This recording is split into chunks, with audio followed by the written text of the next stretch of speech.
What? What do I? Yeah. Oh, I want a new Porsche. I want $17 million. Oh, I want $18 million. Well, my life dream is to be able to help people in some sort of service-oriented business, but still make money and not have to swindle anybody. I'd really like to get to do work that I really love, earn a great income at it, have a beautiful house by the ocean. Do you have a dream? Have lots of friends. If you could do anything you wanted to do and have everything you've always wanted, do you know what it would be? Think about that. See if you can form a mental image of your ideal life. And then answer this question. What's stopping you? If you can dream it, why aren't you doing it?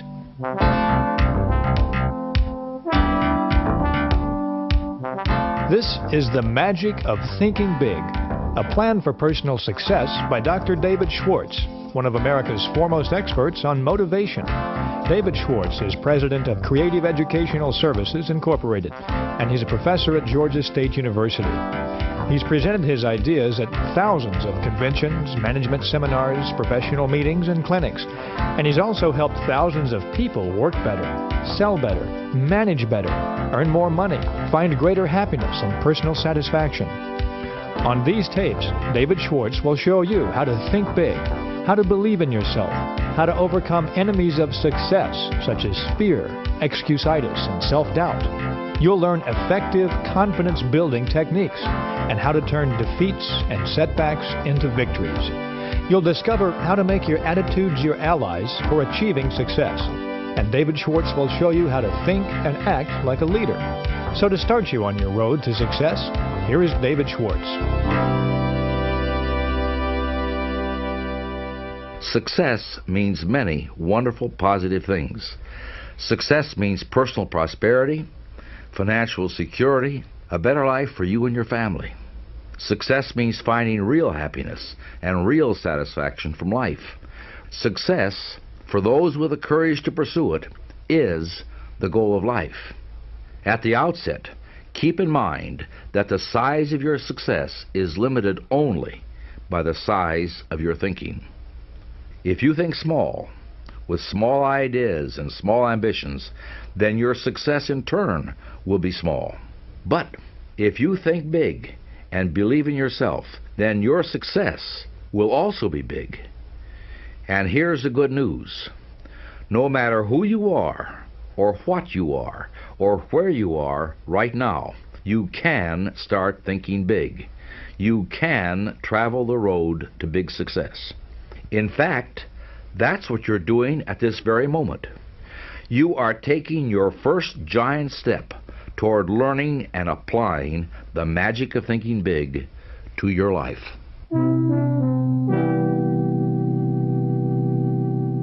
Thinking big begins with believing big.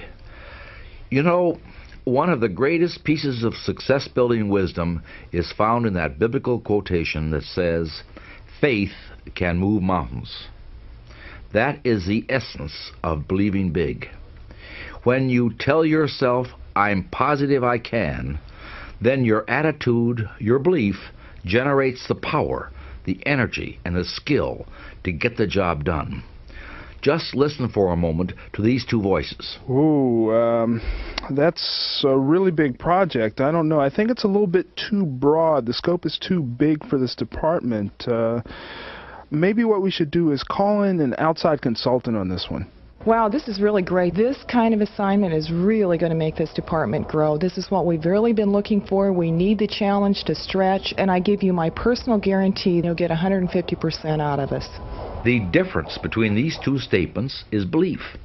The first voice was a person who didn't believe in himself and who won't take on anything that looks bigger than his own petty view. The second person believed she could do it, and I'll give you my personal guarantee that because she believed she could do it, she got the job done. You see, belief is like a thermostat that regulates what we accomplish in life. Study the person that's just shuffling along down there in the mud of mediocrity. He believes that he's worth very little, and so he receives very little, and he accomplishes very little. His lack of belief in himself shows through in the way he walks, the way he talks, and the way he acts. Unless he can readjust his belief thermostat forward, his image of himself is going to continue to shrink. And since others see in us exactly what we see in ourselves, he will grow smaller in the estimation of the people around him as well. But now look at the person who is advancing forward. This person believes he's worth a great deal, and so he receives a great deal. He believes he can handle big, important, difficult assignments, and so he can, and so he does. In fact, everything the big thinker does, the way he handles himself with people, his thoughts, his viewpoints, all say, here is a professional. Here is an important person. Your mind is a thought factory. It's a factory that produces thousands of thoughts each day. There are two foremen in charge of your factory. One of them is named Mr. Triumph, and the other is named Mr. Defeat. Mr. Triumph is in charge of manufacturing positive thoughts. He specializes in producing reasons why you can do things, why you're qualified, why you will succeed. Mr. Defeat is in charge of negative thought production. He's your expert on developing reasons why you can't succeed, why you're weak or inadequate. To see how these two foremen work for you, try this. Say to yourself, it's a lousy day. This thought signals Mr. Defeat into action, and he immediately manufactures thoughts to prove that you're right. It's too hot, or it's too cold, or business looks bad today, sales will drop, you don't feel like dealing with customers, you have a headache, your wife or your husband was in a bad mood this morning. Mr. Defeat is amazingly efficient. In just a few minutes, he's done his job so well that you're completely convinced that this is a really bad day. But now tell yourself, this is a fine day, and this time Mr. Triumph is signaled into action, and he tells you, yes indeed, it's a wonderful day. The weather's refreshing. It's good to be alive. You can catch up on all that work today. It's a pleasure to be doing business on a day like this. And before you know it, it is a good day. Mr. Defeat will tell you why you can't land the Mortimer account. Mr. Triumph will tell you why you can. Mr. Defeat will tell you why you don't deserve the promotion and why you shouldn't even bother to try for it. Mr. Triumph will show you why no one else on earth is more qualified for that job than you are. Mr. Defeat will help you prepare a brilliant case against the guy you work with. He'll show you why he's impossible to be around and how he makes your life miserable. Mr. Triumph will show you his positive qualities and help you find ways to make your association with him succeed. The more you work with either of these foremen, the stronger they become, and the more space they take up in your mind. If you give Mr. Defeat more work, he'll take up more and more of the space, so that eventually your thought factory is producing nothing but negative thoughts. But if you give Mr. Triumph the work, then your thought factory will produce the thoughts that will propel you towards success. In fact, you can fire Mr. Defeat. You'll discover that you really don't need him at all. You can use Mr. Triumph 100% of the time and produce only positive, productive thoughts.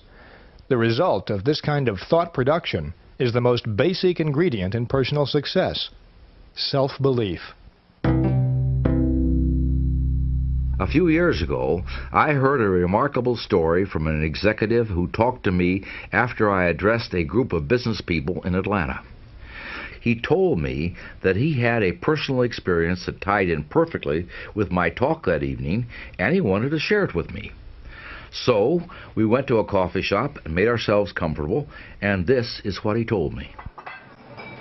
About 5 years ago, I was just plodding along. I had sort of an average job in an average place. I was living in St. Louis. I have a wife and 3 kids, and really wasn't very happy with my life. And something changed in me that I wanted to tell you about. It really directly related to what you were saying this evening. There was a job offer that came up in Atlanta for a little bit better money than I was getting at the time. And I thought, why not? You know, I'll go down and check it out. And I went down there, and in my hotel room the night before, I started thinking, why am I knocking myself out for this little measly pay raise, coming to Atlanta, relocating everything, uprooting my wife and kids, And I started thinking about friends that I had that were doing a lot better than I was, people that had lived near me or people that I had known in my business, and they were doing much better than I was. And I thought, what's different about them? And I actually sat down and started making a list of characteristics that they had and characteristics that I had, and I couldn't come up with anything really that they had that I didn't have. They weren't better educated, they weren't smarter than I was, they didn't have any better connections, and then it finally hit me. The difference was self-belief. It was faith in myself, and I didn't have that. I had been convincing myself and preaching to myself that I didn't deserve it, that I wasn't any good, or that I was average. I had never let myself believe that I could really be a success. That was a revelation to me. It was hard to accept that at first, but once I realized that was what was holding me back, it was like this big weight lifted off. It was incredible. My whole life changed. It was really that remarkable. I stayed up till 3 o'clock in the morning going over this stuff. And I went into the interview the next morning, 9 a.m. I wasn't the least bit tired. In fact, I was still jazzed. I was totally charged up. And I went in and I asked for half again as much money as I had planned to. And because I had self-belief and because I had confidence, they gave me the job. Since then, I'm one of the top guys in the firm, and I've really established myself as somebody who can bring in the business.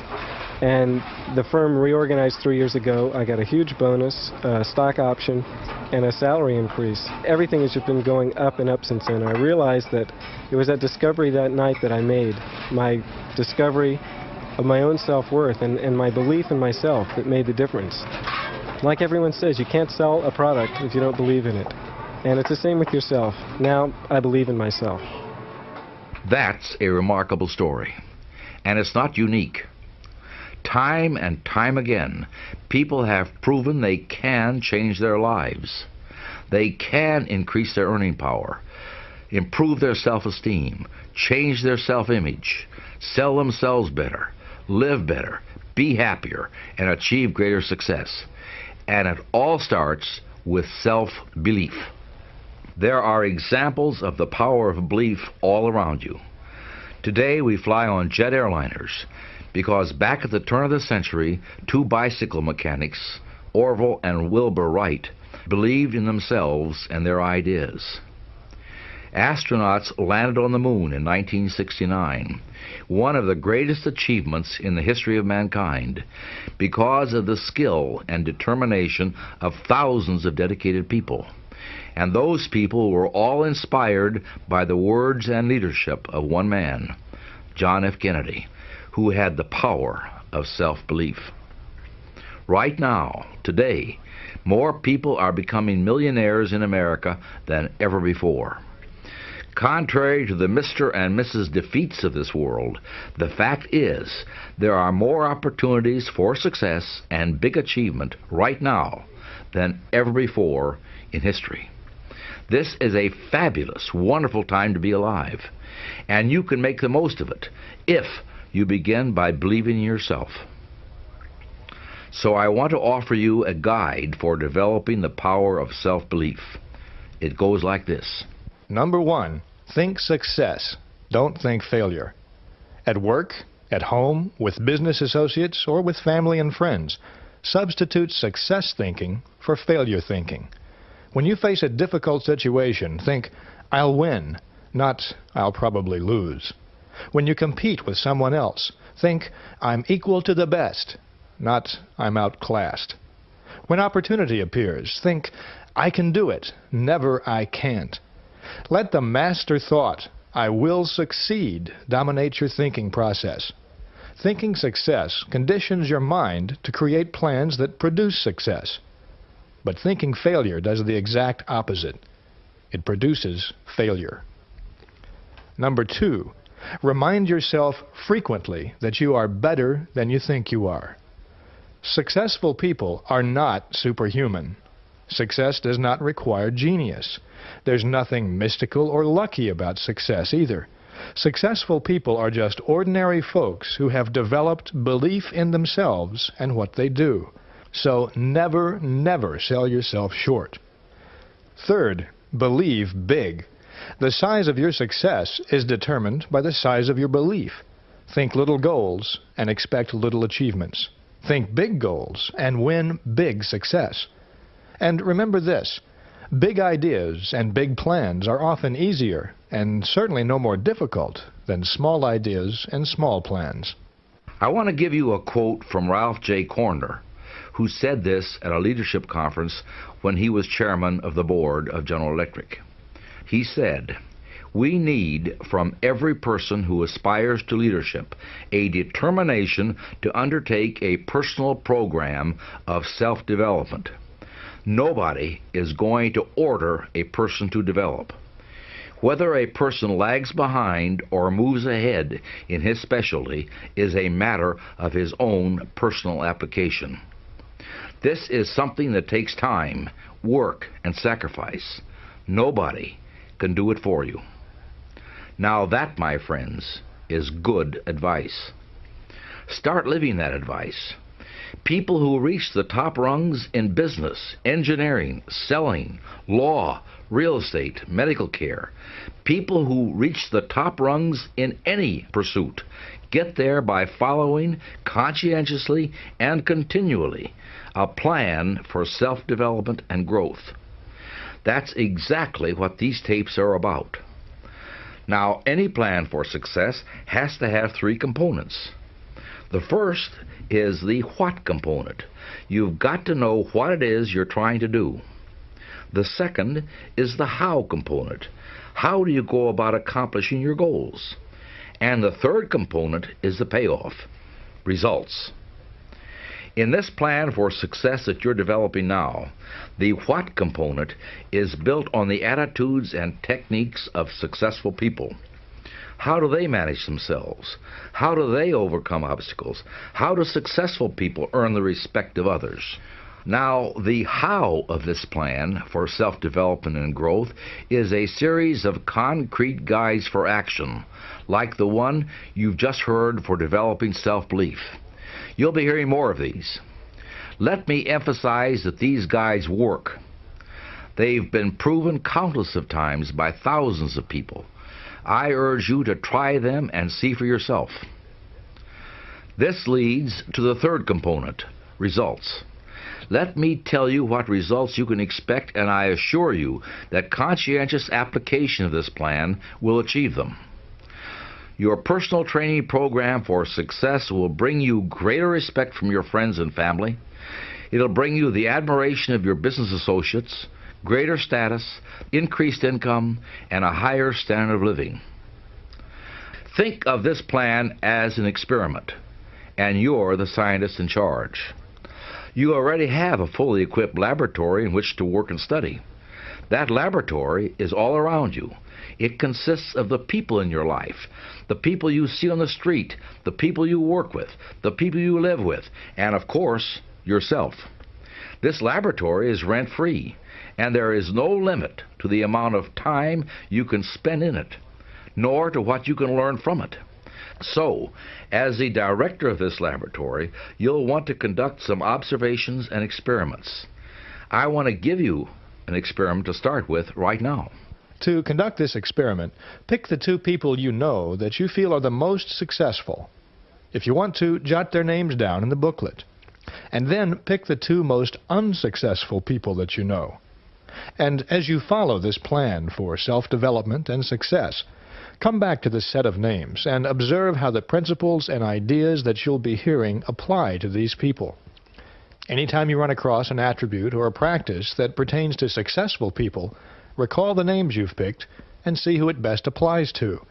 And do the same for the unsuccessful attributes that you'll be hearing.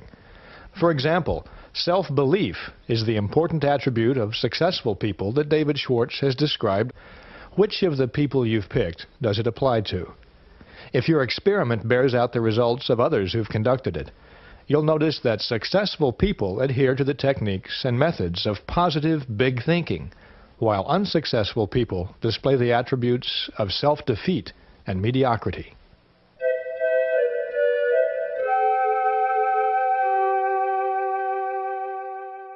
Now, one of the first attributes I think you'll consistently notice among unsuccessful people is a disease that is one of the biggest enemies of success.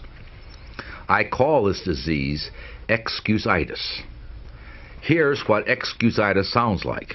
I don't know if I can do this job. I mean, this is really out of my league. I'm not a genius, you know. Well, I'd like to take on more of the work that would really be important to me, but I really don't see where I have the time to do it.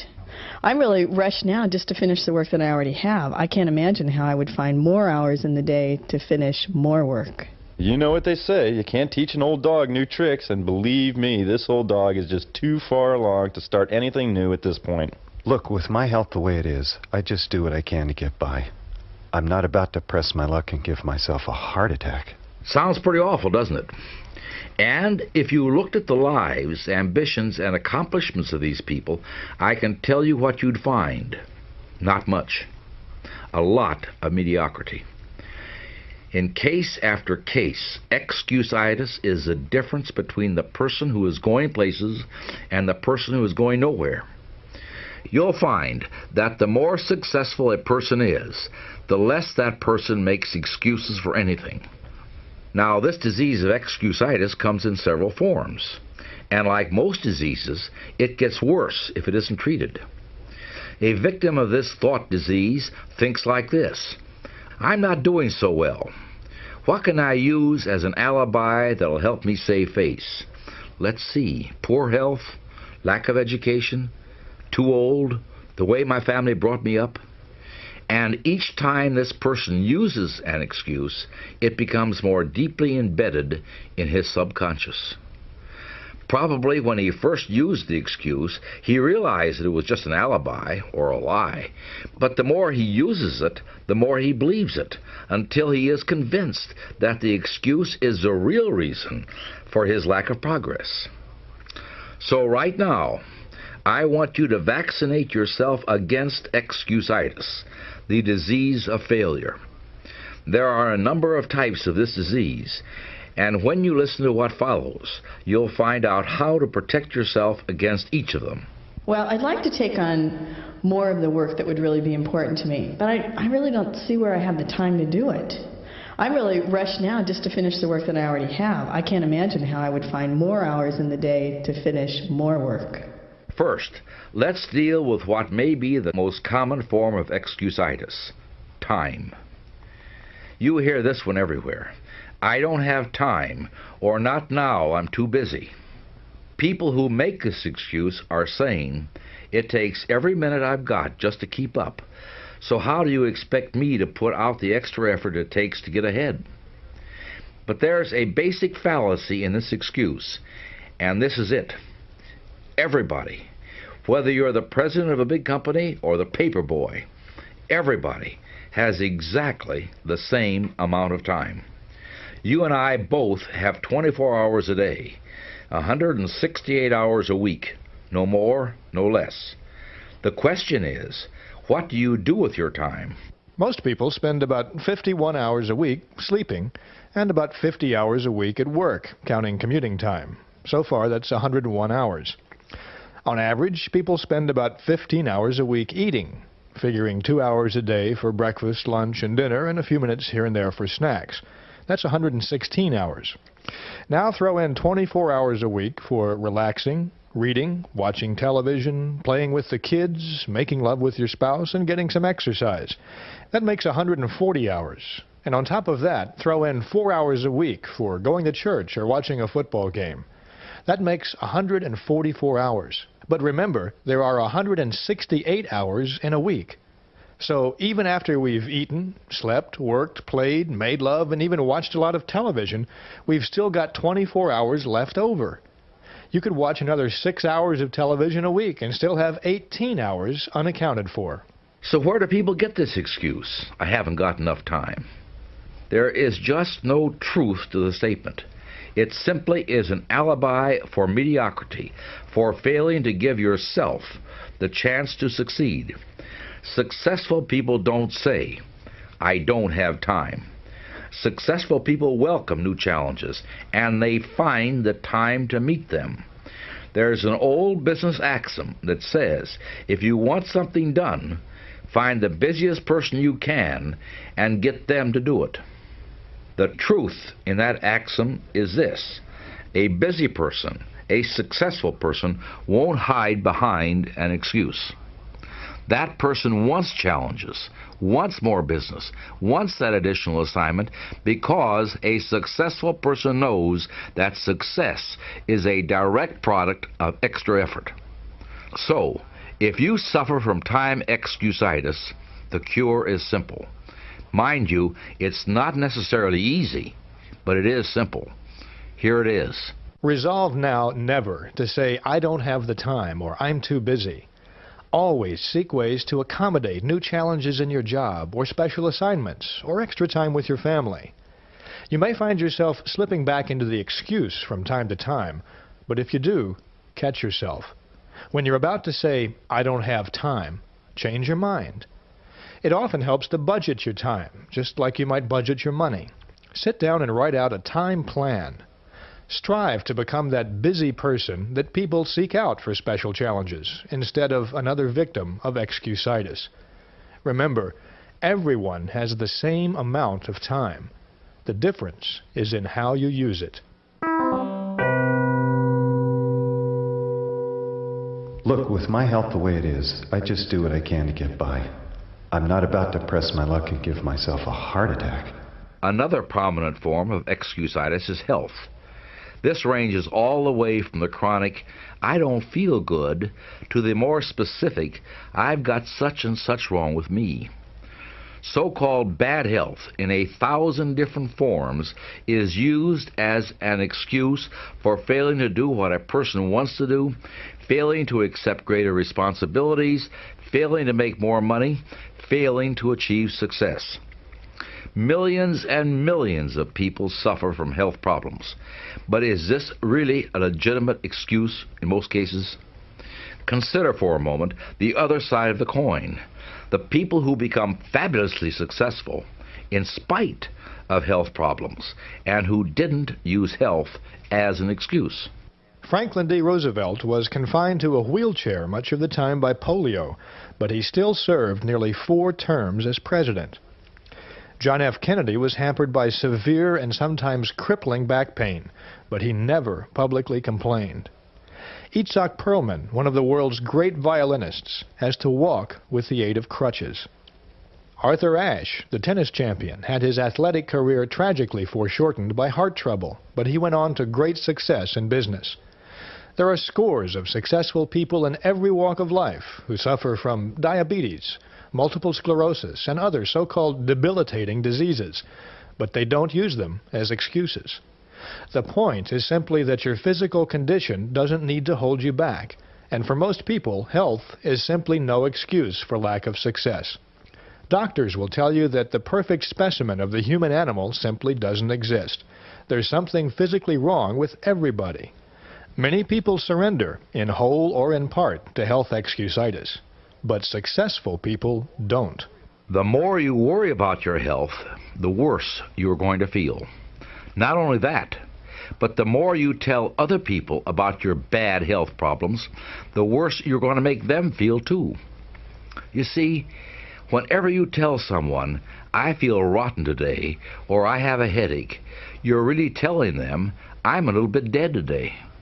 And nobody, but nobody, wants to be around a dead person. The plain truth is, there are only 2 people in the world who really want to hear you complain about your health problems. One is your doctor, and the other is your mortician. Nobody else cares. Nobody else wants to hear about your bad health. Now look at the other side. When you tell someone, I feel great, look what happens. First, you make yourself feel better. Try it right now, and you'll see what I mean. Say out loud, I feel great. Come on now, say it. I feel great.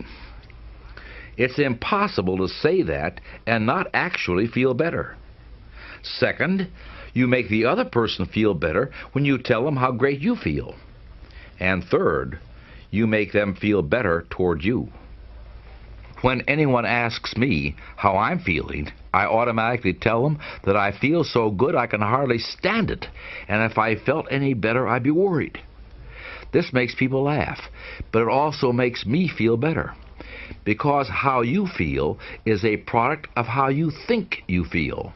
So now is the time to cure yourself from the disease of health excusitis forever. Here's how to do it. The vaccine against health excusitis comes in 4 doses. First, refuse to talk about your health.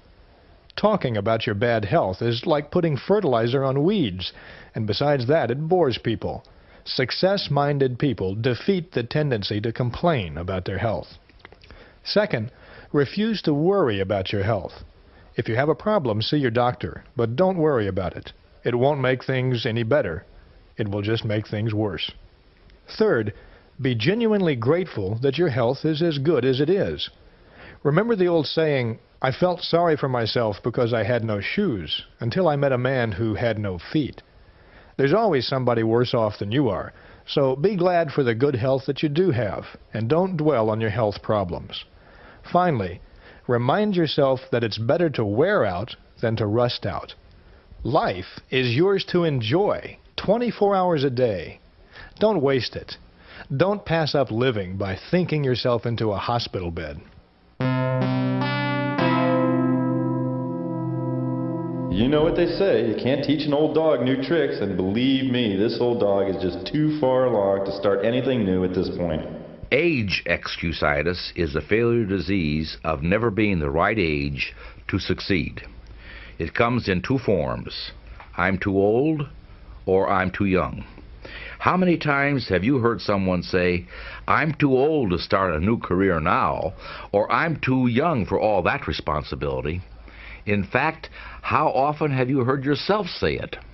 This excuse has closed the door of real opportunity to thousands of people. They think their age is somehow wrong, so they don't even bother to try. And, unfortunately, we live in a society that seems all too ready to reinforce those stereotypes. On any night, on TV, you can see old people put out to pasture and young people biting off more than they can chew. The statistics we read in the paper continually tell us how hard it is to find a job when you're 60 or when you're 19. But the fact is, for every statistic and every dramatization of these so-called problem ages, you can find real-life exceptions to the rules. Ronald Reagan was elected president just prior to his 70th birthday. Harlan Sanders was collecting Social Security checks when he started Kentucky Fried Chicken. Satchel Paige was playing professional baseball well into his 50s, but he didn't talk about his age.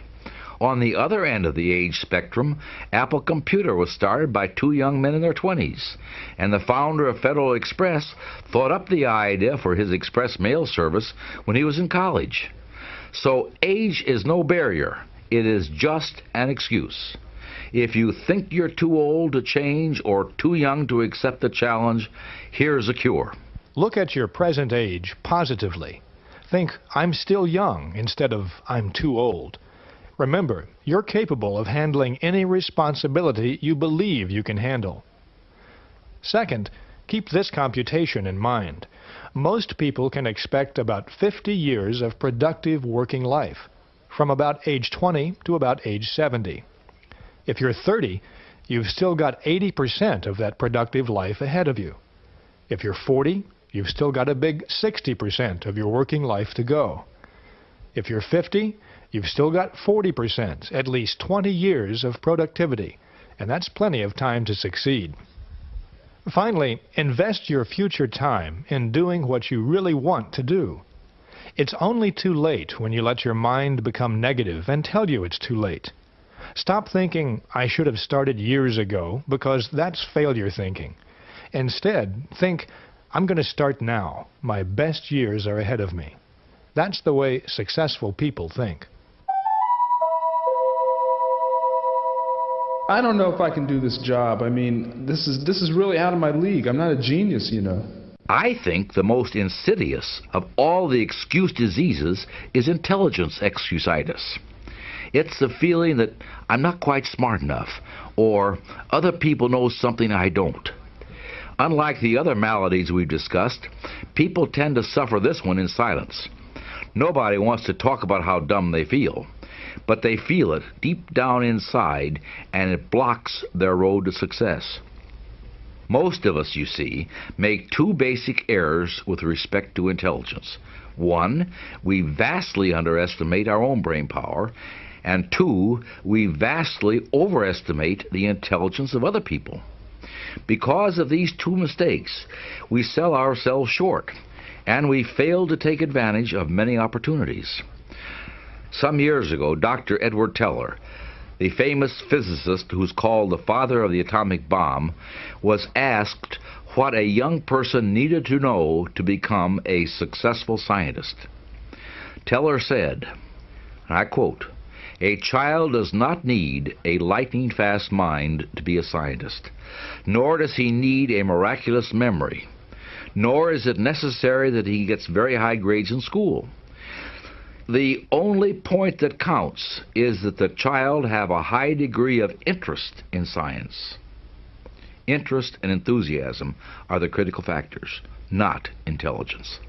Another way of putting it is simply to say it's not how much intelligence you have that counts, it's how you use the intelligence you have. Let me give you another example. I was at a college class reunion a while back, and I met a fellow I hadn't seen for about 25 years. His name was Chuck. He was one of the brightest people I've ever met, and he graduated with honors. The last time I talked to him, he had a goal of someday owning his own business. So when I saw him at the reunion, I asked him, "How's your business going?" Well, David, to tell you the truth, I never really went into business for myself. You know what I did? I used my college education to become an expert in why my business ideas wouldn't work out. Yeah, I learned all the pitfalls of businesses, all the reasons why you might fail. And, you have to be sure you have plenty of capital, the business cycle is right, you have to make sure there's enough demand for your product, the local industry is stabilized, there's 1,001 things to check out. So here I am today, I'm still auditing freight shipments and just plodding along, working for somebody else, and it's not really doing me a lot of good. And I see friends of mine from high school who went out right after high school, and they're doing successful business straight from high school. There's got to be a reason for that. Do you see Chuck's dilemma? The thinking that guided his intelligence was far more significant than the amount of intelligence he has. If you study the world around you, you'll find a lot of highly successful people with very average IQs. And you'll also find a lot of failures who are brilliant. The difference is one of attitude. What are these people using their brain power for? To defeat themselves or to find ways to succeed? There's one more point I want to make before we summarize the cures for this disease of intelligence excusitis. Another common mistake that people make with regard to intelligence is to equate piles of facts with useful brain power. But it's far more important to use those brain cells for thinking and analyzing than it is for memorizing. Someone once asked Albert Einstein, "How many feet are there in a mile?" Einstein replied, "I don't know. Why should I fill my head with facts that I can find in 2 minutes in any reference book?" Einstein, as usual, was right. You can always find facts. You can't always find good, positive thinking. That you've got to learn for yourself. So here's a cure for intelligence excusitis. First, never underestimate your own intelligence, and never overestimate the intelligence of others. Don't sell yourself short. Concentrate on your assets. Discover your superior talents. Remember, it's not the amount of intelligence you have that counts. It's how you use what you've got. Learn to effectively manage your brains instead of worrying about your IQ. Secondly, constantly remind yourself, my attitudes are more important than my intelligence. At work and at home, practice positive attitudes. See the reasons why you can do it, not the reasons why you can't. Put your intelligence to creative, positive use. Find ways to win, not ways to lose. Finally, remember that the ability to think is much more valuable than the ability to memorize facts. Use your mind to create and develop ideas, to seek solutions, to find new and better ways of doing things.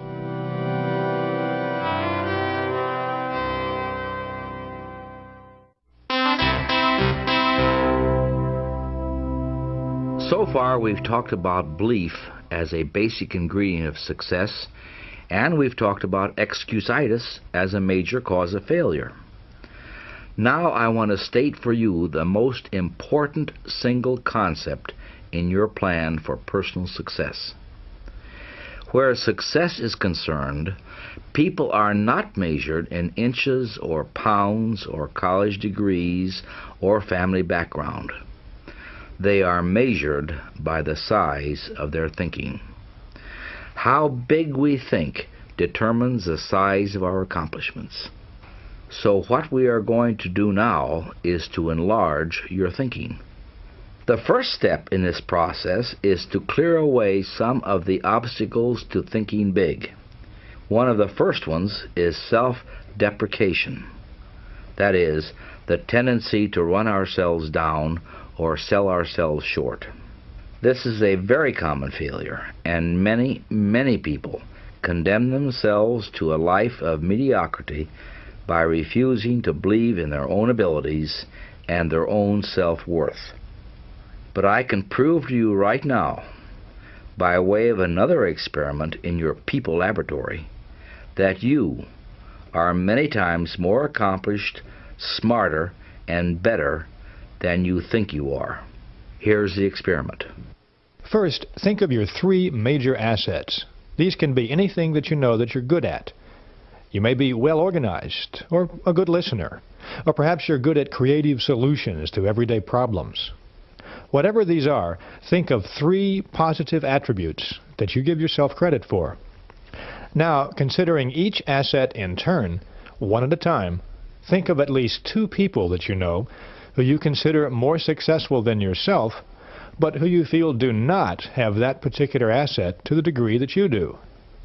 For example, maybe your coworker got a promotion last month, but you didn't. But if you think about it, you're a better problem solver than that person is. Do this process for each of the 3 assets you've chosen. And once you've done that, consider this conclusion. You've just identified at least 6 people who are now more successful than you, and in at least one area, you're better than all of them. So the next time you're selling yourself short, recall this experiment and enlarge your thinking.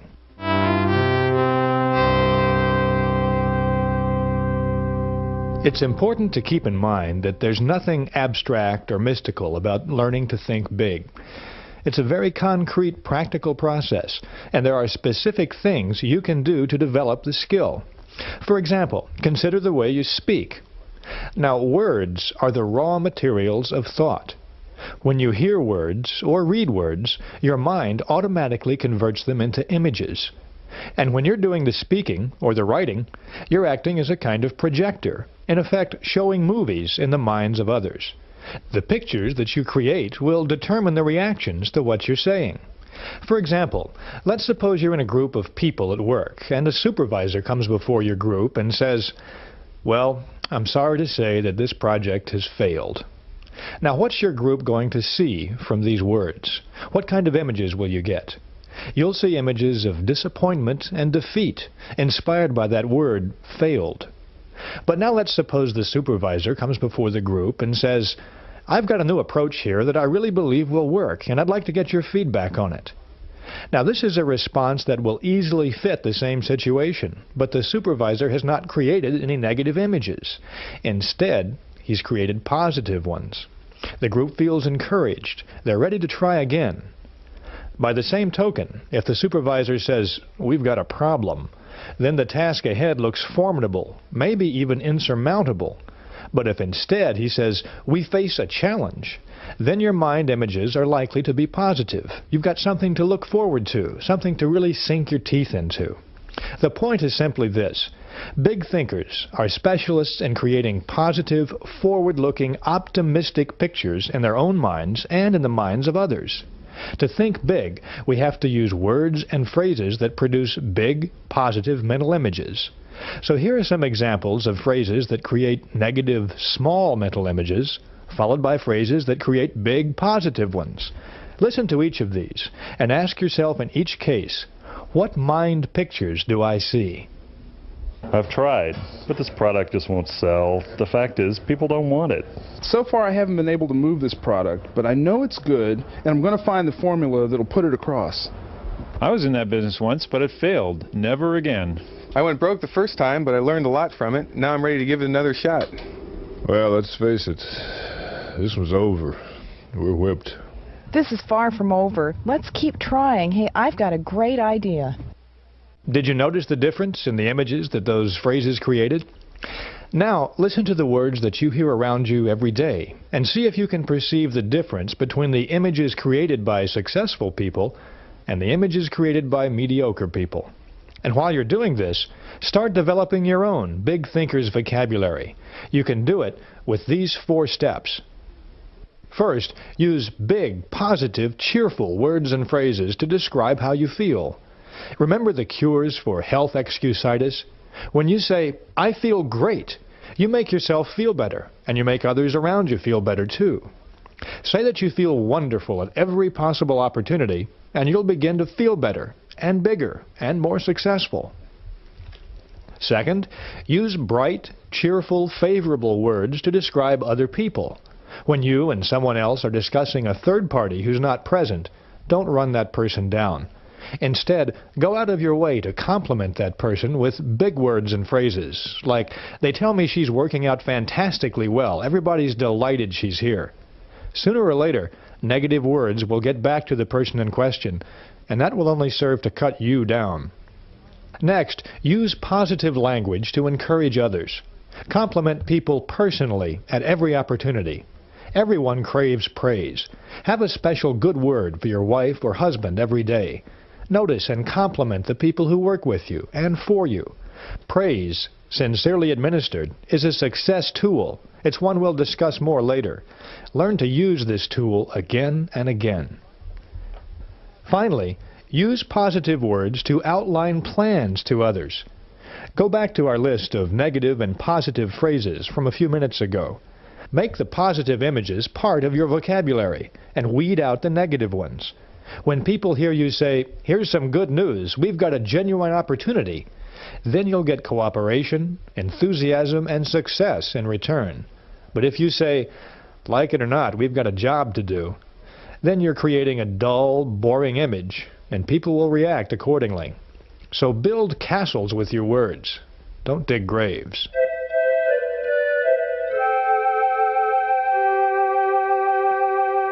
You create images in the minds of others with words. Now, I want to show you another kind of image creating that's a vital part of thinking big. Learn this skill well. Make it one of your primary success tools. The skill is simply this: learn to see what can be, not just what is. Big thinkers, all big thinkers, train themselves to see the potential in people and things and ideas, not just what exists right now. I have a friend who is a highly successful realtor. He specializes in rural property, and I'd like to take you on a brief outing with him to hear what he has to say about seeing the potential in things. Oh, this is about 450 acres, kind of hilly as you can see. Scruffy undergrowth, a little skimpy secondary growth trees. Not exactly farm beautiful, is it? You know, most of the rural property around here is pretty run down like this. But I think I'm successful because I developed my entire sales plan around what this place can be. Now let me show you what I've done with this farm. I've spent 2 days just studying it and trying to imagine what it could be. Here we have 85 acres of bottomland, we got 115 acres of woods, about 200 acres of pasture, and we're 45 minutes from town, about a stone's throw from the freeway, and 35 miles from the airport. Well, I've asked myself, what's this farm good for?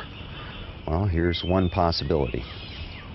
Here, this is a plan for a horse riding stable. I've got it all typed up here, you see.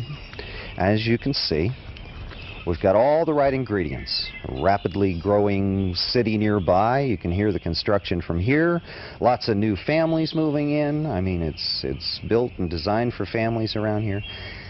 Here's a report that states that the outdoor activities are the fastest growing recreational form that there is right now. You've got good pasture and some nice hills, and they're not too steep, right? You can support lots of horses right here. Grow your own barley, your own wheat and grain. That way, all of the revenue produced in this property stays right here for the profit of the buyer. With a minimal amount of landscaping, you could put in some trails, run them over the hills, down to the river. I mean, can't you see people riding their horses over the top of that hill, back up through the gorge?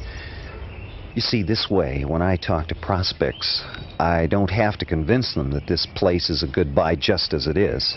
I can help them actually see it turned into a money-making venture. That has added bonuses, too. I can sell more farms and sell them faster this way. And on top of that, I can sell them usually for more money than my competitors.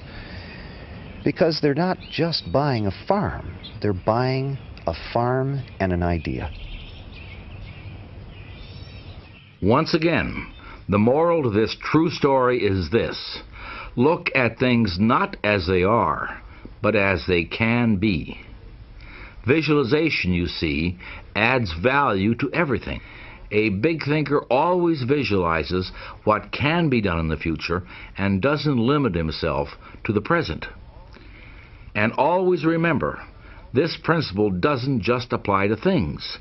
It applies to people as well.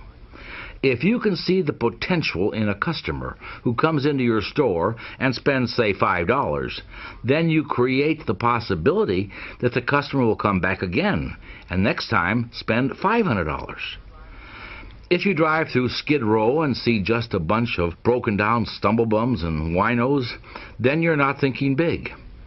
There are a few devoted individuals who can see in those Skid Row residents a lot of human potential. And because they can see this potential, those few people are able to help a lot of those unfortunate people get back on their feet.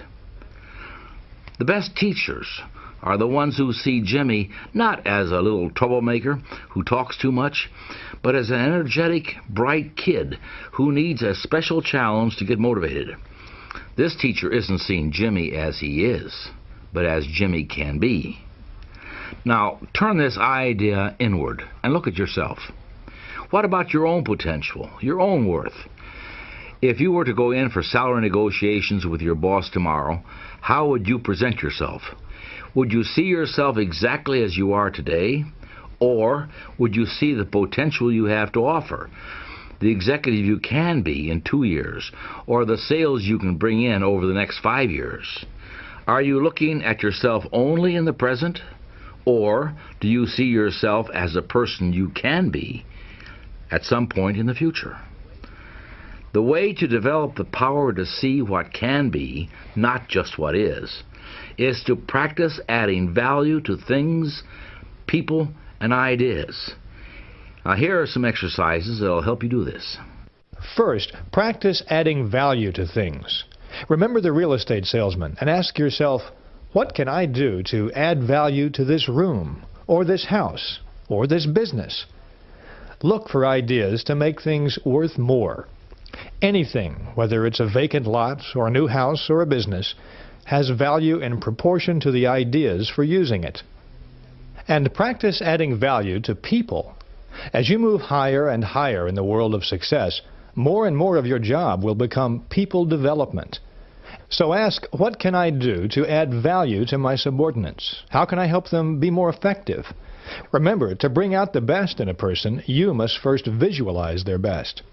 And finally, practice adding value to yourself.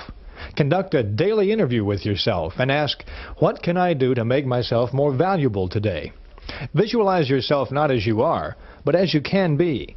Then, specific ways for attaining your potential value will begin to suggest themselves. There is no such thing as a perfectly smooth, trouble-free road to success. You can be sure there are plenty of bumps on everyone's path to fulfillment. Nothing worthwhile comes easily. But there is something that you can do that will help to at least smooth out some of these minor bumps, and I can sum it up for you in one short sentence. Don't concern yourself with trivia. Now that sounds simple, but the fact is that it's often much easier to get caught up in trivia than to avoid it, simply because of our habits. For example, ask yourself this question. Why do people quarrel? At least 90% of our quarrels are over trivial concerns. Somebody's late, or somebody forgot to buy something at the store, or somebody bought the wrong brand. Now, to become a big thinker, you need to eliminate as many of these bumps and potholes from your personal road to success as you can. So the next time a trivial matter comes up, ask yourself, is this really important? Does it really matter which route I take to the airport? Does it really matter if someone forgets to put the cap on the toothpaste? Is it really important that your spouse invited someone to the party you don't like or squandered a little bit too much money? When you fix your mental gaze on the big picture and remember the goal that you're working toward, success, fulfillment, and happiness, you'll find that many of these potential quarrels simply aren't important enough to warrant an argument. Just asking that question, is it really important, works wonders at the office, too. It works in the traffic going home when another driver tries to cut you off. It works when you might get the smallest office in the renovation plan. It works when you overlook the small, annoying habits of your fellow workers. And it works when you're solving problems, or counseling employees, or making decisions about your career. Just don't get caught up in trivia. Concentrate on the important issues and remember your goals. Let me offer you a few examples of petty thinking versus big thinking. First situation, working out expense accounts. The petty thinker will figure out ways to increase his income by chiseling or even cheating on expense accounts. The big thinker will figure out ways to increase his income by selling more merchandise and regard the expense account as just that, an expense account. On the idea of progress, the petty thinker believes in the status quo and in taking no chances. The big thinker believes in ideas, expansion, new challenges. On the matter of security, the petty thinker is preoccupied with security problems. The big thinker regards security as a natural companion of success and doesn't worry about it. The petty thinker magnifies minor errors and turns them into big issues. The big thinker ignores errors of little consequence and strives to learn from significant mistakes. So let's briefly sum up some of the tools for thinking big. Don't sell yourself short. Conquer the foe of self-deprecation. Concentrate on your assets. You're really a lot better than you think you are. Use the big thinker's vocabulary. Use big, bright, cheerful words. Use words that promise victory, hope, happiness, pleasure. Avoid words that create images of failure, defeat, and hopelessness. Stretch your vision. See what can be, not just what is. Practice adding value to things, to people, and especially to yourself. Get the big view of your job and of your life. Think, really believe that your present job is important and that you're important too. That next promotion depends mostly on how you think towards your present job. Finally, keep your mind above trivial things. Focus your attention on big objectives.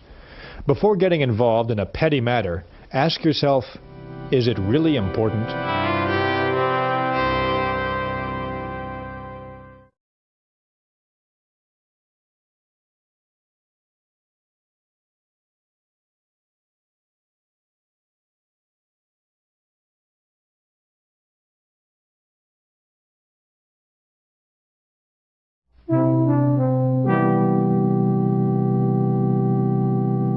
You've heard me use the word creative several times so far. I've made the point that thinking creatively is an important part of thinking big. But a lot of people are intimidated by that word creative. But they shouldn't be.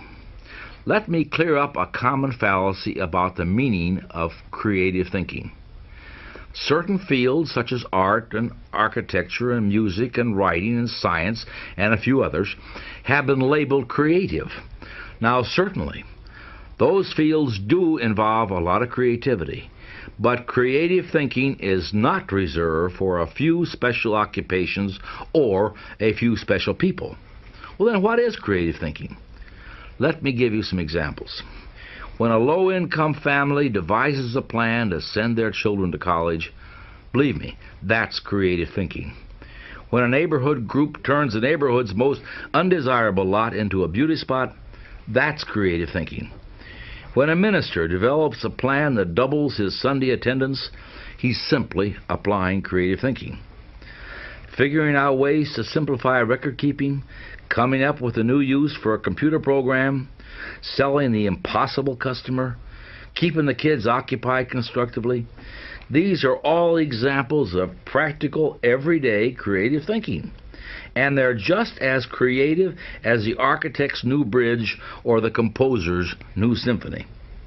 Creative thinking is simply finding new, better, improved ways of doing things. The rewards of all types of success, success at home, success at work, success in the community, all hinge on finding ways to do things better. Now, let's see what we can do to develop and strengthen our creative thinking ability. The first step is to simply believe it can be done. Here again is that basic truth. To do anything, you must first believe in it. Believing something can be done sets the mind in motion to find ways to do it. To illustrate this, David Schwartz often asks groups in motivation and training sessions this question: do you feel that it's possible to eliminate jails in the next 25 years? Think about this question for a moment. Now, what's your reaction to the question? Did your mind begin searching for ways to accomplish the challenge that the question raises, to eliminate jails in 25 years? Or did you give it a few moments' consideration and simply reject the possibility? If you're like most people, you probably did the latter, rejected the proposition altogether, and decided, no, it's simply not possible to eliminate jails in 25 years. In fact, most people immediately think of all the reasons we have to have jails: keeping the populace safe from criminals, keeping order on our streets, the fact that some criminals are incorrigible, and so forth. But the question is asked to make a point. For just a few moments, forget the reasons that we have to have jails, and just assume that we can eliminate jails in 25 years. Make the assumption. If this could be done, how would you propose we begin? What kinds of things could be done as alternatives? Pause for a moment and give that some thought. Did you have any ideas? If you did, you're not alone. David Schwartz has a list of 78 specific ideas that people have come up with in his seminars to begin the process of eliminating jails. Things like establishing youth centers to cut down on crime, conducting research to spot potential criminals before they commit a crime, working to eliminate poverty, educating law enforcement personnel in positive methods of reform. Now, the point of this, again, is not really to eliminate jails. The point is to illustrate that when you believe something is impossible, your mind goes to work for you to prove why it's impossible. But when you really believe that something can be done, your mind goes to work and helps you find ways to do it. Believing something can be done paves the way for creative solutions. Believing something can't be done is pure destructive thinking. This applies to all situations, little and big. Political leaders who don't genuinely believe that permanent world peace can be attained will fail in their pursuit of peace, because their minds will be closed to creative ways to bring about peace. Likewise, the salesman who doesn't believe that that prospect can be sold won't sell that prospect. But, and this is the important part, you can find solutions to business and personal problems if you believe you can. You can find a way to buy a new, larger home if you believe you can. Belief releases your creative power. Disbelief puts the brakes on. Belief is basic to creative thinking. Now, here are 2 suggestions that are guaranteed to help you develop your ability to think creatively. First, eliminate the word impossible from your thinking and speaking vocabularies. Impossible is a failure word. The thought, it's impossible, sets off a chain reaction of other thoughts to prove it's impossible. Second, conduct this experiment. Think of something special you've been wanting to do but felt you couldn't. Buying a new television, or taking a trip to Europe, or taking a dancing class, or whatever. Now, make a list of the reasons why you can do it. Many of us defeat our desires simply because we concentrate on why we can't achieve them. But for successful people, the only thing worthy of mental attention is why they can. So find the reasons you can do the special things that you want to do, and then put those reasons to work to accomplish them. Dr. Wernher von Braun, the scientist who was so instrumental in our manned space flight program, once said something very significant. He said, "Man belongs where man wants to go." Now that's the kind of attitude that gets things accomplished, that gives rise to positive, creative thoughts. That's the exact opposite of the kind of thinking that holds so many people back. I call that kind of thinking traditional thinking. You see, traditional thinking is the enemy of creative thinking. The traditional thinker's mind is paralyzed. The traditional thinker says, it's been this way for 100 years, so it must be good, and it's got to stay this way. Why should we change? Well, I'll tell you why change is worth risking. Change is what brings about progress. Personal progress, work progress, world progress. If you want success, the only way you're going to get success is through change. Taking some risk, thinking of new, different, creative approaches to your work, your life. Average people always have resented progress. And in passing, let me define average for you.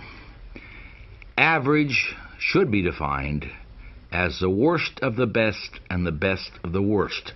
Average people raised their voices in objection when the first automobiles appeared, on the grounds, they said, that it was natural for us to walk and ride horses. Average people protested when the airplane appeared, because people somehow had no right or business flying. Around the turn of the century, a sales executive came up with what he called the scientific principle of sales management. Oh, it received a lot of attention in those days. It even found its way into some textbooks. That principle stated that there is only one best way to sell a product, and the salesperson's job is to find that way and never deviate from it. Well, the truth is that there is no one best way to do anything. There's no one best way to mow a lawn, decorate an apartment, or run a business, or sell a product. There are as many best ways as there are creative minds. Nothing grows in ice. If we let traditional thinking freeze our minds, new ideas can't grow. So, here are some specific ways to fight traditional thinking. Become receptive to new ideas. Welcome new ideas. Destroy those thought repellents, won't work, can't be done, it's useless, or it's stupid. Become an experimental person. Break up your fixed routines. Expose yourself to new restaurants, new books, new theaters, or new friends. Take a different route to work some days, and take a different vacation this year. Do something new and different this weekend. If you work in distribution, develop an interest in production, accounting, finance, and the other elements of business. This gives you greater breadth and prepares you for larger responsibilities. Be progressive, not regressive. Don't say, that's the way we did it where I used to work, so we ought to do it that way here. But say instead, how can we do this better than we did where I used to work? Use forward, progressive thinking in every facet of your life. Get up an hour earlier and do some daily planning. or think of some other way to vary your daily routine. Remember, traditional thinking is personal enemy number one of your creative success program.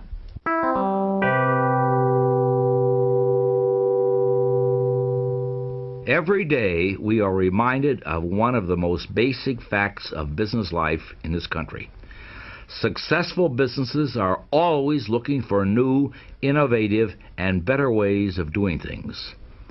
Automobile companies are constantly striving to keep up with the public's changing needs and desires. Advertising agencies constantly seek new ways to sell products. The food industry is always looking for better production and distribution methods. The search for improvement is vital, never-ending, and absolutely essential to the survival of competitive businesses. And, by the same token, it's vital to the success of anyone who wants to improve his or her lot in life. Absolute perfection in any human endeavor is, of course, unattainable. This means that there is endless room for improvement. Successful people, like successful businesses, are always searching for a better way. You can do this too. As an important part of your personal program for success, each day, before you begin work, devote 10 minutes to thinking, how can I do a better job today? And ask, what can I do today to encourage my employees? What special favors can I do for my customers? How can I increase my personal efficiency? This exercise is simple, but it's also very effective. Try it, and you'll find unlimited creative ways to win greater success. A few months ago, one of the executives in our department left on very short notice, which, needless to say, really put our department on the spot as there was no one to replace him. The day he left, the vice president of our department, who is my boss, called me in and told me he was going to try and divide up the work amongst a couple of the people in the department.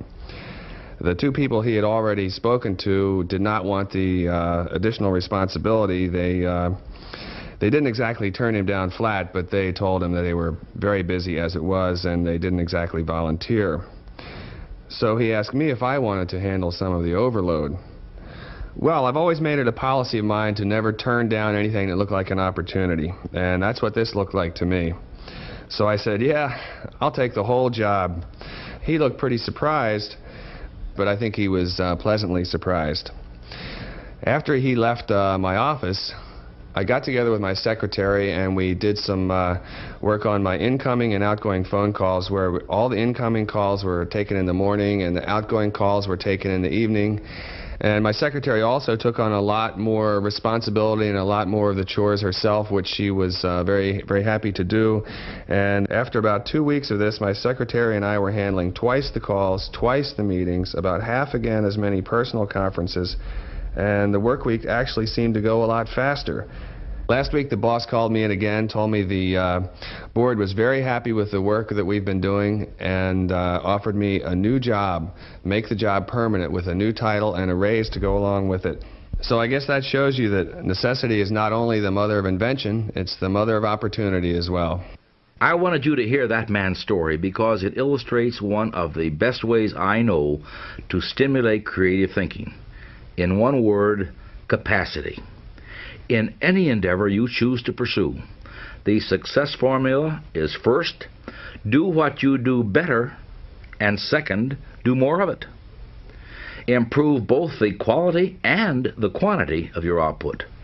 That second part means increasing your capacity. Remember our analysis of time excusitis? This is where you can put that cure to work. There is a two-step procedure that can show you how. First, always eagerly accept the opportunity to do more. It's a compliment to be asked to take on new responsibility.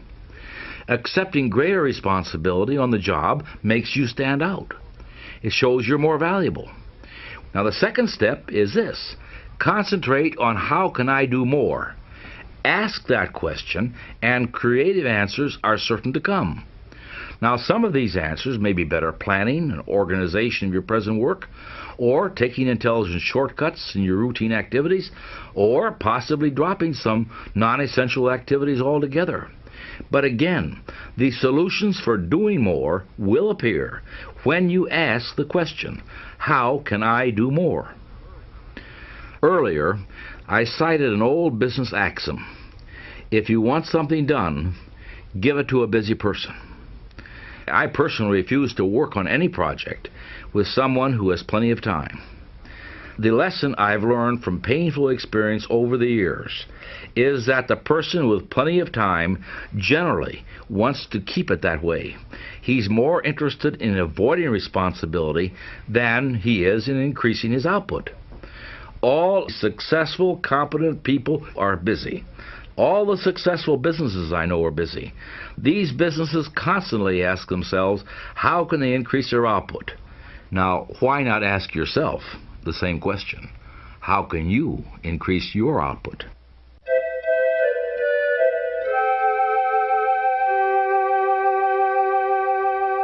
Capacity is one tool for success. Another is the skill of listening. In any organization, whether it's government or business or the arts or any other endeavor, listening becomes more important and more prevalent the higher you go up the executive ladder. The more responsible the position, the more likely the person holding it is to be a good listener. You will never find an executive in any healthy organization buttonholing someone in the hall and running down all their problems to them. That's the tactic of a mediocre person, the one who's envious of the power and success of others. If you have a conversation with a high-level executive at work, you'll probably find that the executive encourages you to do most of the talking, while he or she does most of the listening. That's the mark of a leader. Success-minded people tend to monopolize the listening, while small-minded people tend to monopolize the talking. The reason for this is that a leader in any field is a kind of human decision-making machine. And for that machine to work, it has to have raw materials.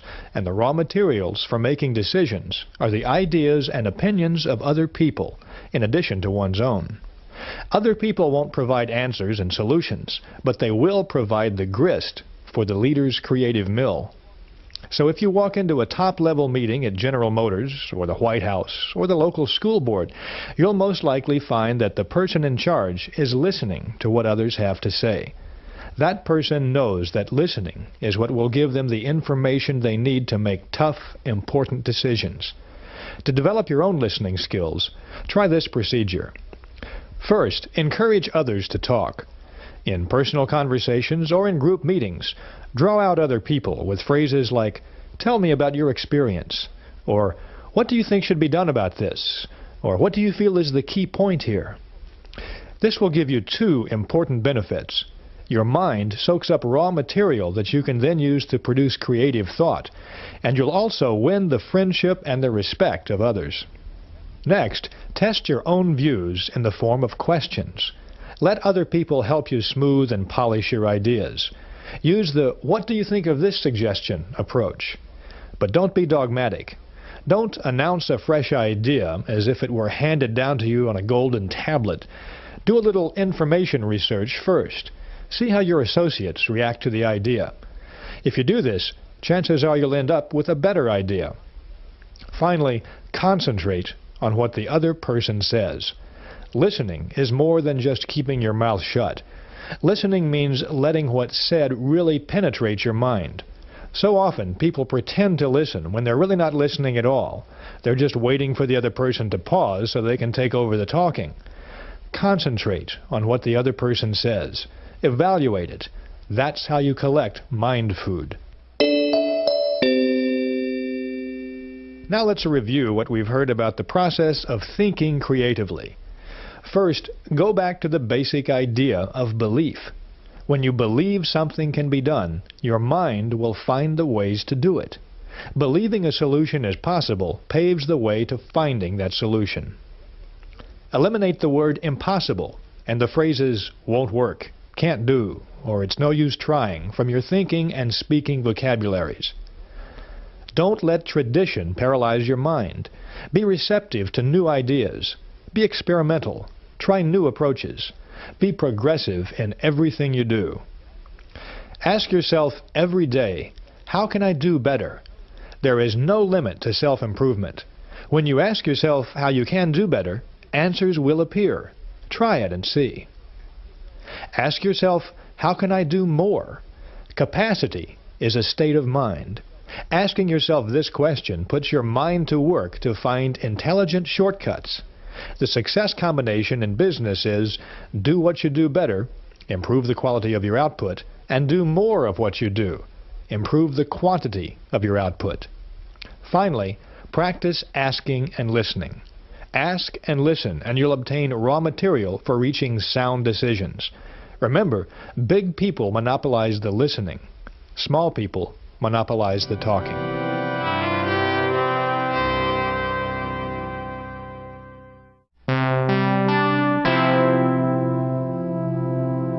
Thinking big, believing big, conquering the failure disease, excusitis, and learning to think creatively. These are the success skills that David Schwartz has covered so far in this plan for personal success. To get these skills working for you, to really make them operative in your daily life, takes an additional important ingredient: confidence. Confidence means convincing yourself that your belief in your own value and your own ideas is real, and it won't waver in the face of adversity. So building confidence is the next step in this plan, and the most effective way to do that is to start by destroying fear. Fear is success enemy number one. Early in human history, when people lived in small groups and foraged for food, their fears centered around very fundamental things, like finding shelter from storms and protection from predators, finding enough food, and just plain surviving through the night. Nowadays, most of us are fortunate enough not to have to worry about food and shelter and protection, but fear remains a powerful force. Fear stops people from capitalizing on opportunity. Fear wears down physical vitality. Fear actually makes people sick, causes organic difficulties, shortens lives. Fear closes your mouth when you want to speak up in public. Fear of all kinds and sizes is a form of psychological infection. Now, we can cure a mental infection the same way we cure a body infection, with specific proven treatments. First, though, as part of your pre-treatment preparation, condition yourself with this fact: all confidence is acquired and developed. No one is born with confidence. Those people you know who radiate confidence acquired their confidence, every bit of it, and you can too. During World War II, the Navy made sure that all of its new recruits either knew how to swim or learned how. The idea, of course, was that the ability to swim might someday save a sailor's life at sea. Non-swimming recruits were put into swimming classes. I watched a number of these training experiences, and I remember seeing a lot of young, healthy men absolutely terrified by a few feet of water. The recruits were supposed to jump off a board 6 feet in the air into a pool 8 feet deep. Even though there were half a dozen expert swimmers standing by the pool to help out, the fear that these young non-swimmers displayed was very real. Yet all that stood between them and the conquest of that fear was one drop into the water. On more than one occasion, I saw a man not so accidentally pushed off the board. And the result, once the reluctant recruit had been dunked a time or two, was fear defeated. They learned how to swim. Now, this bit of trivia has one very important point. Action cures fear. Indecision, postponement, lack of action, on the other hand, all fertilize fear and make it grow. But action, decisive, to the point, and swift, does cure fear. Now put that down in your success book right now. Action cures fear. When we face tough problems, we stay mired in the mud until we take action. So put the action principle to work. Next time you experience fear, grab hold of yourself. Then answer this question. What kind of action can I take to conquer my fear? Now, to give you some ideas, here are a few examples of specific fears and the possible action cures. Oh, I know I should go after that McNally account, but I'm afraid if I push too hard, I'll lose them. I don't think they like me too much. To overcome the fear of losing an important customer, work doubly hard to give better service. Carefully study your relationship with that customer and correct anything that may have caused that person to lose confidence in you. I don't know. I may skip the license exam. I'm afraid I'll flunk it. Fear of failing an examination can be conquered by converting worry time into study time. Well, I've got two big worries. One is the economy. I know people who've lost their jobs just like that. And who knows, I could be next. Another thing that I worry about a lot is my brother. He's stationed in the Army in the Middle East, and we hardly ever stop worrying about him. It's quite common to worry about things that are totally beyond your control, and the action cure for this fear is to switch your attention to something completely different. Go out into the yard and pull weeds, or play with your kids, or go to a movie. Put in some extra work on a special project. I need a raise. I deserve a raise, but I have to admit I'm afraid to ask for one, not only because of what the boss might say, but because of what the people in the office will say, too. They might think I'm kissing up or trying to be better than them, you know? Fear of what other people may think or say about you often blocks opportunities. The action cure is to first make sure that what you plan to do is right and justified, and if you feel sure it is, then go ahead with it. Don't get hung up on what other people might think. No one ever does anything worthwhile for which he or she is not criticized somewhere along the road. These are just a few examples, but the procedure to cure fear and win confidence can be summed up in two stages. First, isolate your fear. Pin it down. Determine exactly what you're afraid of. Second, take action. There is some kind of action that will cure any and every kind of fear. Now remember this, action is more than just a cure for fear. Action is a tool for success. Action is a confidence builder and a self-belief builder. Action, making things happen, is what separates a dreamer from a doer. Now it's good to dream. Many good and useful ideas come from dreaming. But ideas without action are like a car without an engine. In other words, they're useless. Our minds generate lots of ideas every day. Ideas about different things. It will help your success plan if you get in the habit of capturing those ideas when they happen. Carry around a notebook or some small cards so you can make a note of your ideas and keep those ideas in an active, accessible file. That can be anything from a fancy cabinet to a shoebox, but make sure they're in a place where you can easily get to them and look at them frequently. Review your ideas and cull out the ones that don't have any value. But the ones that look feasible, hang on to them. Research them. Read everything you can that pertains to your idea. Talk it over with your friends, your family, fellow workers. Polish your ideas. Think and dream about them, and then act on them.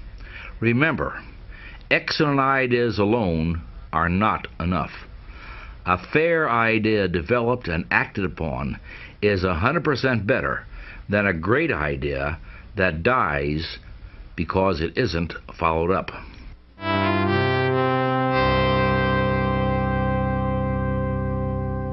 Remember the first experiment in your people laboratory? We suggested that you pick 2 successful people and 2 unsuccessful people and see how the attributes that David Schwartz describes fit those individuals. Well, think about that experiment again and see how this model applies. People tend to fall into 2 general categories. Successful people are active. They take action, get things done, follow through on ideas and plans. Unsuccessful people tend to be more passive. They are don'ters. They postpone doing things until they can prove to themselves that they shouldn't do them or can't do them anyway. For purposes of this example, we'll call the active person Mr. A and the passive person Mr. P. Now let's examine some typical Mr. A and Mr. P behaviors. In countless ways, large and small, the differences between Mr. A and Mr. P show through.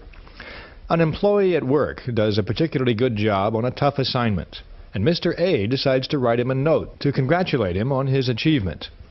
As soon as he makes that decision, Mr. A sits down, writes the note, and has it delivered.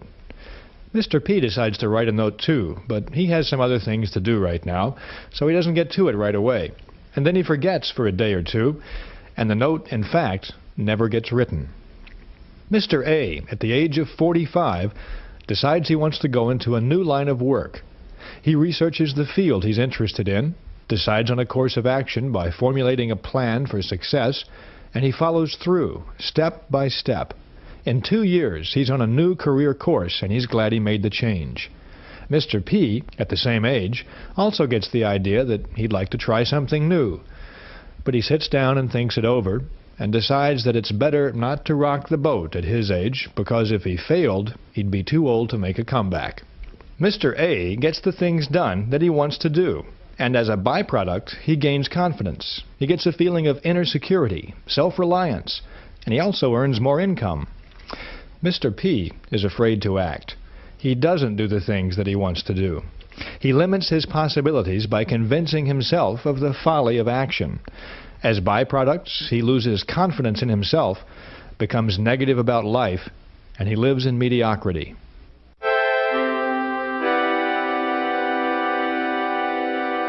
No, I've never been married. I really came close once, about 3 years ago. She was pretty, tall, trim. We both liked movies. I liked football, and she didn't mind football that much, so that was okay. But I really wanted to be sure we were doing the right thing. You know, marriage is such a big step. It's a lifelong commitment. So, we were talking about the future, what our life might be like. And just like that, she said a couple of things that really bothered me. So I wanted to make double sure I was marrying the right girl. So I went home one night and I wrote down all the things that I wanted our relationship to be. I spelled everything out really clearly.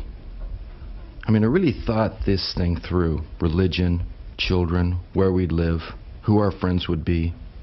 Because I didn't want there to be any doubts or misunderstandings. I wanted it to be clear. I even mentioned a couple of her bad habits. I thought it'd be a good idea if she had just a little constructive criticism. Well, the next time we got together, I brought this document out. And I thought that we would have a nice, easy conversation about it.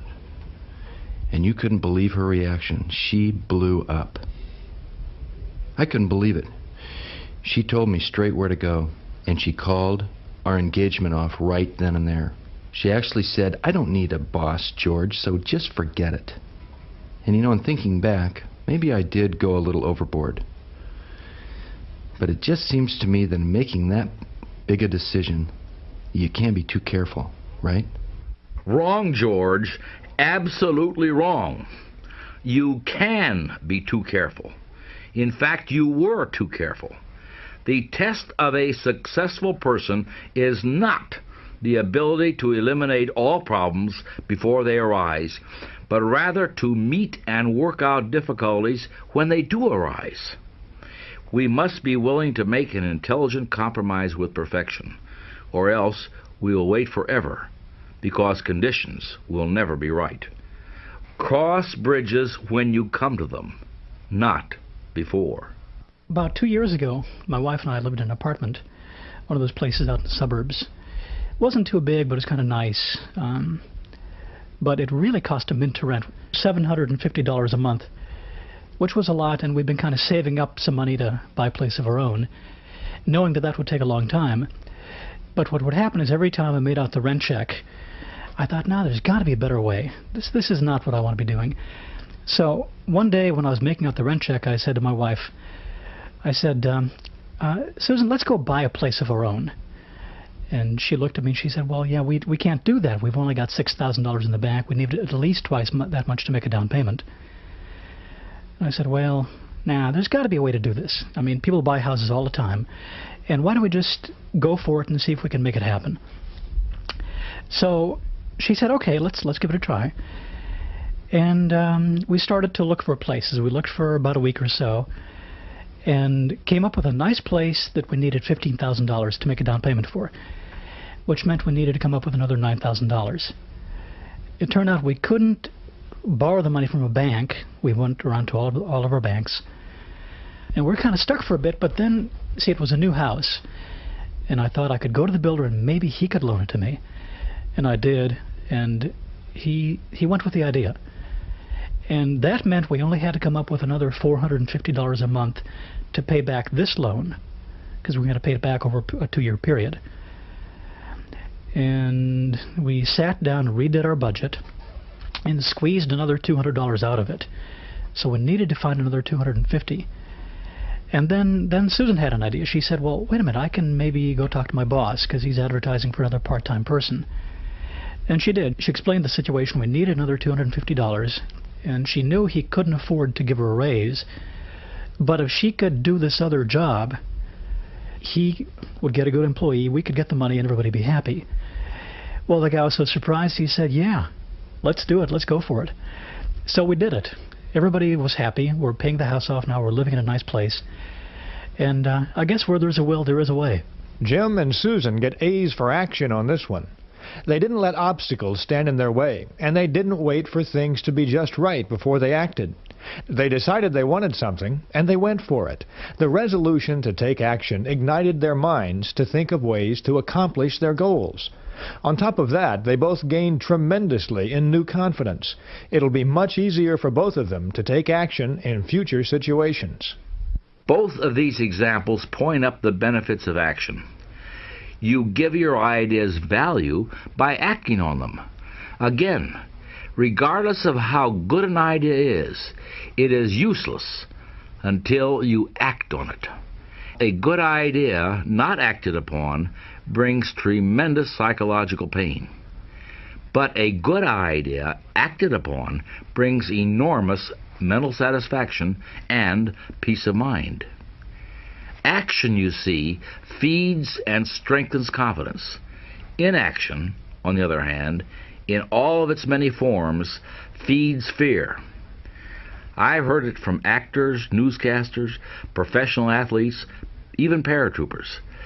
It's the waiting, it's the anticipation of a big event. That's the hard part. Once the action starts, nervousness and fear dissipate. But the longer the action is postponed, the greater the tension and fear become.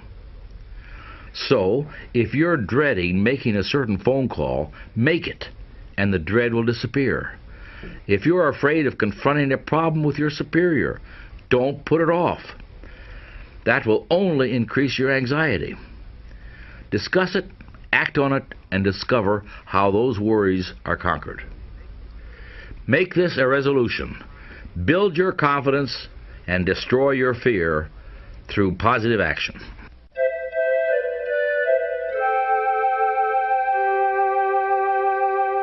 Someone once said that the most difficult problem in life is getting out of a warm bed into a cold room. That's a difficulty a lot of people face. The longer you lie there thinking how unpleasant it will be to get up, the more difficult getting up becomes. This is another case where a quick injection of action is needed. Writers often talk about writer's block, the inability to get started. But the writer who waits for inspiration to come will probably be waiting for a very long time, may never even get a word on paper. Salesmen have frequently noticed that the hardest call to make is the first one of the day, the one that gets them started. But until the salesman takes the plunge, he or she is not a salesman at all. They're just a person thinking about being a salesman. But listen, here's a writer with an idea about getting started. When I've got deadlines to meet, I simply can't wait for the spirit to move me. So I use what's called a mind force technique.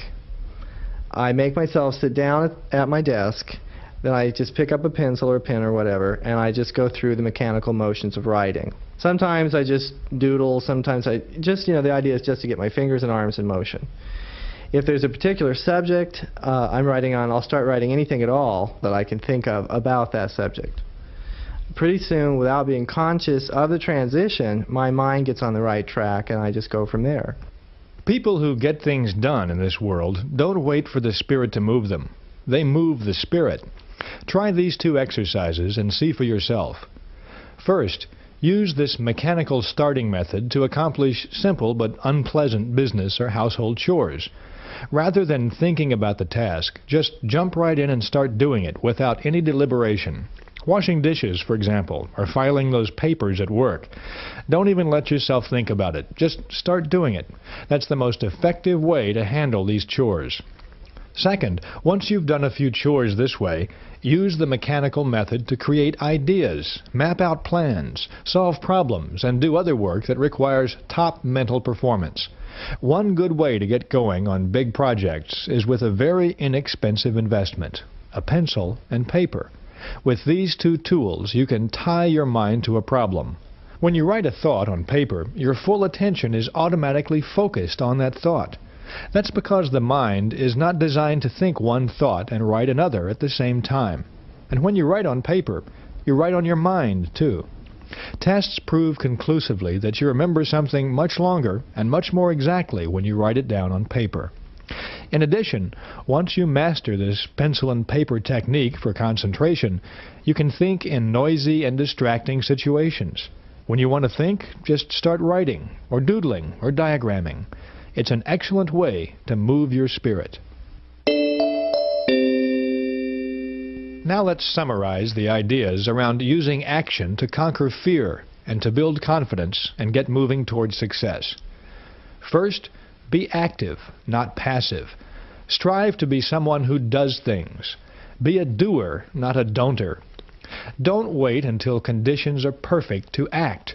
Conditions will never be perfect. Expect future obstacles and difficulties, and solve them as they arise.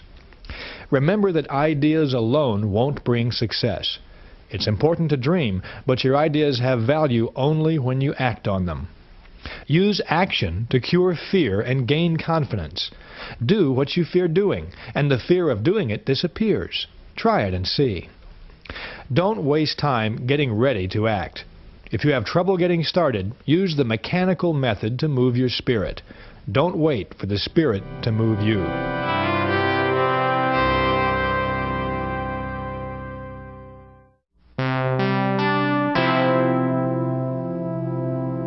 We're talking about self-confidence and the things that help build it, as well as the things that can destroy it.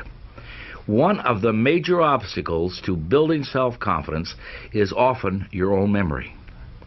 Lack of confidence is one result of what I call a mismanaged memory. Here's how a mismanaged memory works. Your brain is a lot like a bank. Every day you make thought deposits in your mind bank, and these thought deposits grow and become your memory. When you settle down to think, or when you face a problem, in effect you say to your memory bank, "What do I already know about this?" Your memory bank automatically answers and supplies you with bits of information relating to this situation that you've deposited on previous occasions. Your memory, then, is the basic supplier of raw material for your new thought. Now, the teller in this memory bank of yours is very reliable. He does exactly what you tell him to do. If you approach him and say, "Mr. Teller, let me withdraw some thoughts I deposited in the past proving I'm inferior to just about everybody else," he'll say, "Right away, sir. Recall how you failed 2 times previously when you tried this? Recall what your 6th grade teacher told you about your inability to accomplish things? Recall what you overheard your fellow workers saying about you last week?" And so on and so forth. This teller will continue digging out of your brain thought after thought that proves you're inadequate. But suppose you visit this memory teller and you give him this request. "Mr. Teller, I face a difficult situation. Can you supply me with any thoughts that will give me reassurance?" And again, the teller says, "Right away, sir." But this time, he delivers thoughts you deposited earlier that say you can succeed. Recall that excellent job you did in a similar situation before? Recall how much confidence Mr. Sawyer placed in you. Recall the respect your friends have given you for your abilities in this area, and so forth. Your teller lets you withdraw the thought deposits that you want to withdraw. After all, it's your bank. So there are two specific things you can do to build confidence through efficient management of your memory bank. First, deposit only positive thoughts in your memory bank. After all, everyone faces plenty of unpleasant, embarrassing, and discouraging situations. But unsuccessful and successful people deal with these situations in opposite ways. Unsuccessful people dwell on them and make them prominent in their memory. They don't take their minds away from them. At night, the unpleasant situation is often the last thing they think about. Successful people, on the other hand, don't give these situations another thought. Once they've gotten through them, they don't put them in the forefront of their memories. Quite the contrary, successful people specialize in putting positive thoughts into their memory banks. Imagine what would happen to your car's engine if you scooped up a handful of dirt every morning and put it into the crankcase. That engine would soon be a mess. It wouldn't be able to do what you wanted it to. Negative thoughts have the same effect on your mind and your confidence. They produce needless wear and tear on your mental motor. They put you on the side of the road while others drive ahead. So get in the habit of depositing positive thoughts into your memory bank. Just before you go to sleep, count your blessings. Recall the many good things you can be thankful for. Your family, your friends, your health. Recall the good things you saw people do today and the good things you heard them say. Recall your own personal victories and accomplishments, large and small. Go over the reasons why you're glad to be alive. The second thing you can do to build confidence through efficient management of your memory bank is to withdraw only positive thoughts from it. When you're alone with your thoughts, driving your car or having a quick lunch, or maybe on a business trip alone in the evening, don't dwell on whatever problems or troubles may be in your life at the moment. Remember instead the positive things, the good times you've had, the successes, the reasons that you're doing as well as you are. Mental health professionals tell us that some people create, in effect, their own private museums of mental horror by excluding positive thoughts from their memories and dwelling on negative ones to the point of obsession. These are obviously extreme cases, but many of us tip the balance to the negative in our memory banks, and that can often impede our personal progress.